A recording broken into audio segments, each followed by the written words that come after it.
ओहो कति गनाएको यहीँ फालिदिन्छु यात्रीका। अरे दिदी दिदी होइन किन हाँसको मासु यसरी फालेको तपाईँले? ए त्यो मासु चाहिँ हिजो हामीले खाएको धेरै भएर फालेको नि। ए दिदी हो र? हामीलाई दिनु न, म जान्छु है त यो मासु। ए ल ल लिएर जाऊ लिएर जाऊ। ल तिमीलाई दाएँ मैले खुसीले लिएर जाऊ। ए ल ल म पकाउँछु है त। अब यतिको मासु पाइस होइन होइन यो बुढीले के गर्दैछिस् हौ त? यहाँ डस्टबिनमा आएर के गर्दैछिस्? हेर्नु न यहाँ हाँसको मासु दुईवटा मैले पाइसकेको छु। अब यसलाई लगेर बनाउनु यो। हेर्नु त कति राम्रो छ। अनि यो डस्टबिनबाट किन लिएर आएको नि? पिटे खान्छस् है तैँले? यो तल फाल छिटो। यो लिएर जाने यस्तो फोहोर। अब घर गएर दाल भात बना अनि म आउँछु खाना।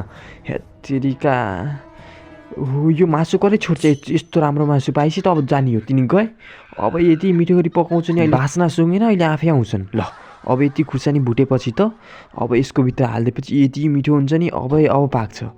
अरे वाह क्या दामी पाएको। ल ल हेर अब कति राम्रो छ। तिमीले त खान्न भन्थ्यौ त।